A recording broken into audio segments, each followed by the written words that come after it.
everyone. I thought I would just drop by for a chat. I haven't done that for a while, and I guess I'm in the mood to talk. Recently, I was able to take part in a Halloween variety show put on by Like Minded Lunatics. Like Minded Lunatics is a show that airs on Austin Music Television every Friday at 10 p.m. They also have a pretty popular YouTube channel, so go check them out if you have it. And that show is hosted by Mark Gifford and Todd Wright. And so they invited me to be part of their first ever live Halloween variety show at Barrel of Fun at Alamo Draft House here in Austin.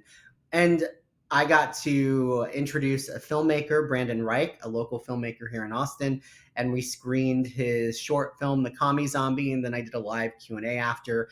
There was music. They had musicians playing horror themes from John Carpenter films, and then they had storytelling. Mark and Todd told a story. Lottie, a friend of ours, also told a story, and there was music as a background for it. The musicians played while he told the story. And then we also had like a video reaction and kind of talking about queer theory in film. So it was just an overall great experience. And what I really want to say is that it just feels good being supported by other creators. I don't have a huge following on social media. I am definitely building an audience, but I'm kind of niche because I like horror movies, and then I tend to like the horror movies that maybe aren't always the most popular all the time. I do like the slasher flicks from the 80s, but um, it's definitely a niche audience. I've interviewed several actors from some of those films, and then I've interviewed just indie filmmakers in general and people putting out their art. And so I try not to get caught up in competing on social media because that can really mess with your head. I have a regular day job. I work for an engineering firm in corporate communications. I do this for fun. I did news for a number of years as a reporter, and this show on Austin Music Television, the Marino Show, allows me to interview people I want to interview and really focus on horror movies and pop culture and really things that I loved growing up. So the point again is whenever somebody else recognizes you and supports what you're doing, it feels really good. And I'm very thankful and appreciative, and I never take that for granted. You know, I've also been interviewed by my friend Keisha on her Random Horror Show podcast, my friend August, who's a filmmaker, on his podcast, Strange Films. And it just, it kind of validates what you're doing because it's not that I'm trying to get a million followers, but when you're putting out content and you're interviewing people, you kind of do want people to see it in some way or some way, shape, or form, right? It's not that I strive to have the most popular channel on social media. It's just if you're putting content out, you're doing it because you do want people to see it. You want people to enjoy it, people who want to see that content. And so I strive to do that on my channel and to put out content that's representative of where I am in my life at this point. And I love hearing people talk about their art, especially indie artists that have to fund everything on their own usually or do Indiegogo campaigns, and they have to work with a limited amount of crew and resources, and yet they pull off these amazing feats, whether it's finishing a short film, a longer format film, or a musician, an indie musician putting together an album, or a magician just doing their art. I've interviewed a magician before, Jack Darling. So all of that it's so important for me just to be able to express myself and put together interviews and talk about things that are important to me. And so I very much appreciate it when somebody else invites me to be a part of something or they recognize what I do as I try to do the same for them. So I just again have to say thank you so much to Like Minded Lunatics for including me in their first ever live Halloween variety show. Again, follow them on their social media channels. They're on Instagram, they're on YouTube, they're on Facebook. They may have a TikTok. Just look up Like Minded Lunatics. You'll find Mark and Todd everywhere. Uh, Another thing I just wanted to say is that, on my channel, I really try to be real. I don't want to, I don't know, I feel like social media is a double-edged sword sometimes, because with all the positive that can come with it, there's also some drawbacks. And it's not, I'm not saying that, other creators or anything negative about other people that put content out. But sometimes what you see on social media is just all the lavishness, people sharing their lavish lifestyle. They're standing next to a really expensive car, or they're on a jet, or they're flying somewhere. They're showing you the best angle of their body all the time. And granted, all of us want to look good on social media. Nobody wants to look like a hot mess, right? But I think sometimes what gets lost in that is the realness that exists with life. It's not a perfect picture all the time. That doesn't mean it's always depressing. It's just, I feel it's important in my interviews to talk about the struggles along with the successes, to talk about maybe some obstacles that people have to overcome to achieve their dreams, because I think that other people hearing that, it may help them. It may give them an idea of what they need to do to get to the next step. I think for me, that's really important, because I feel it'd be a disservice to just paint a picture that everything's easy and you achieve things in life, it all just comes to you. That's not really how it works for most people. And you know, a lot of the artists that I talk to, I know that they strive to have their stuff seen by larger audiences. Some of them may and some of them may not, but at the end of the day, what's the most important thing is that you're happy, and that you're happy doing what you're doing.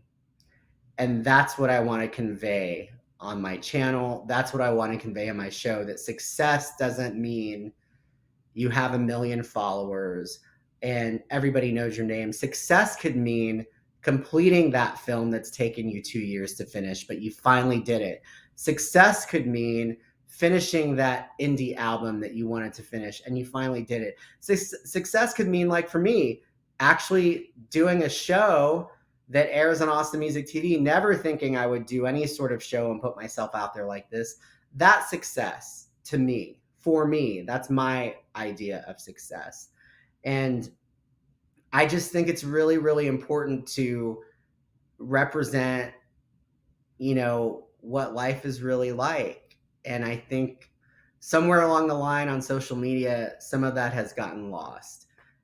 Again, that is not me taking pot shots at people. That if that's your channel and that's what you do you, and you do the best at it.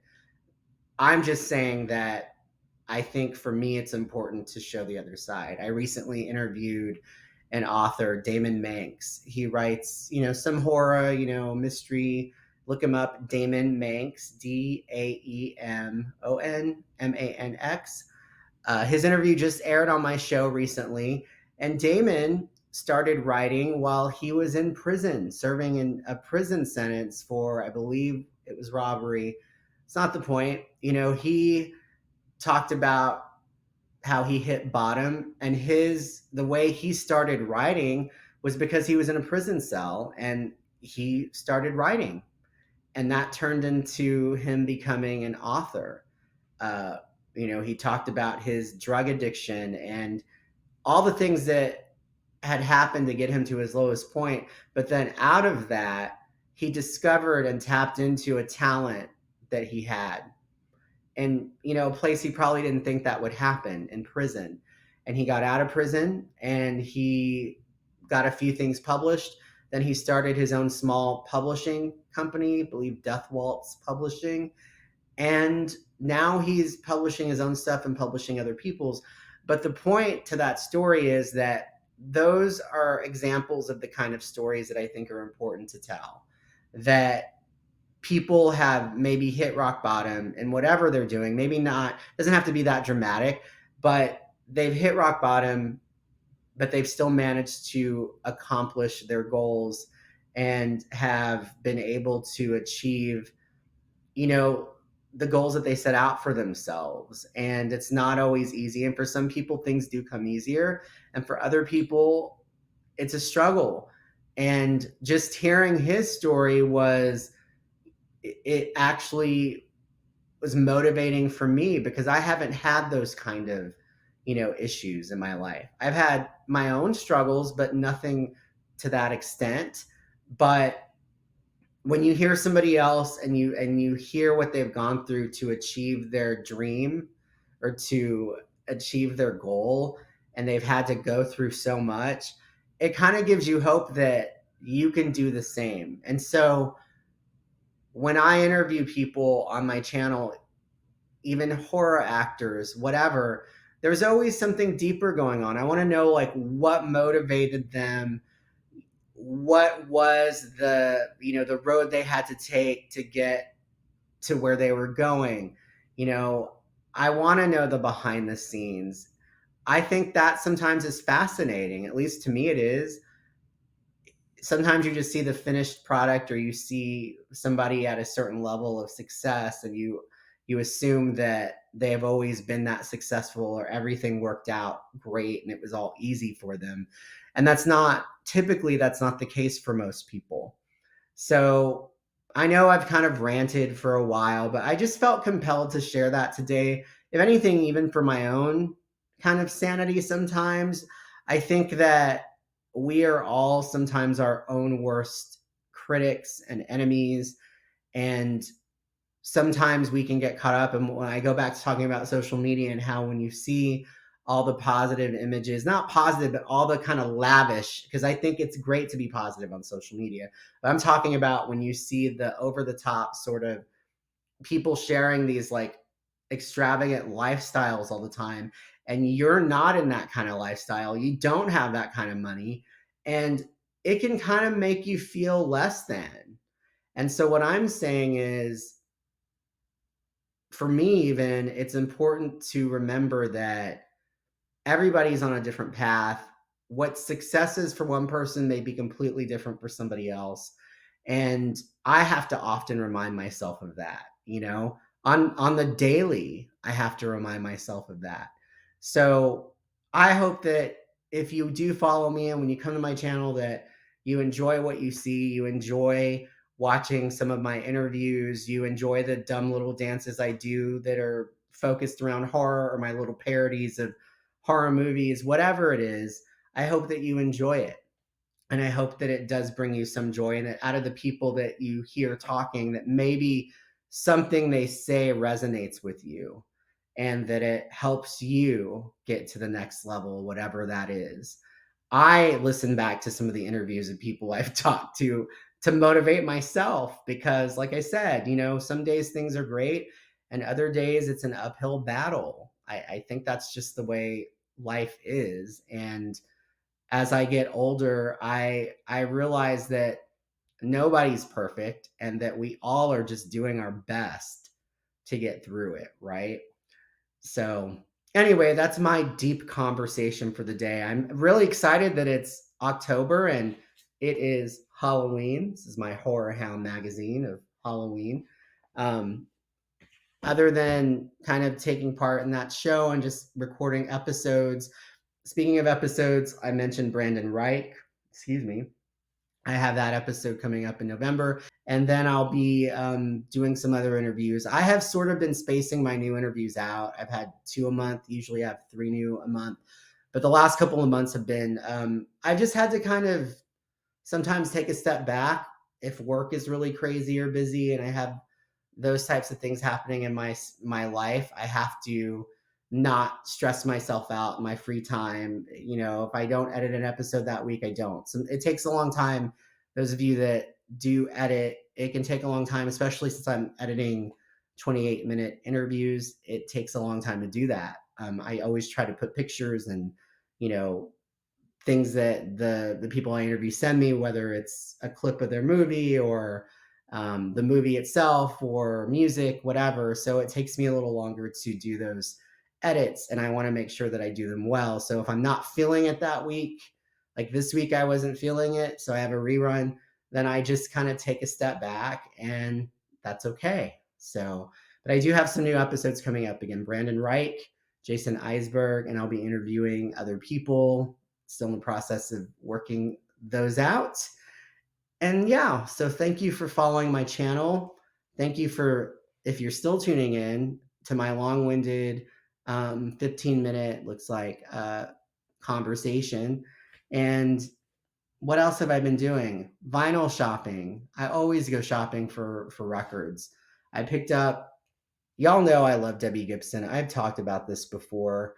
People who know me know this. I have this album, obviously. It's a classic pop album from the 1980s, 1989, in fact.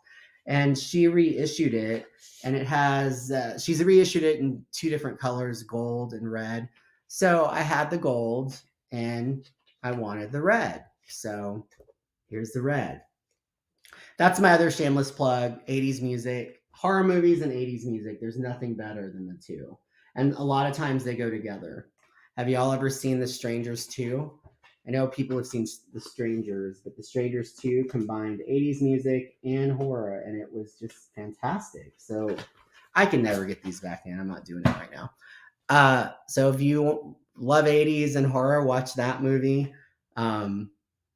So I think I'm going to wrap up. I'm trying to think if there's anything else to talk about. I just really wanted to pop on and thank Mark and Todd first and foremost again for being involved in their variety show, their Halloween variety show, and to just talk about what I talked about. I know I can go on and on. It's funny. With me, I'm either completely quiet and don't have anything to say, or I can't shut up. It's one or the other. Anyway, I hope you're having a great week, and I hope you have a great rest of your week and a great Halloween coming up. So, talk to you soon. Bye.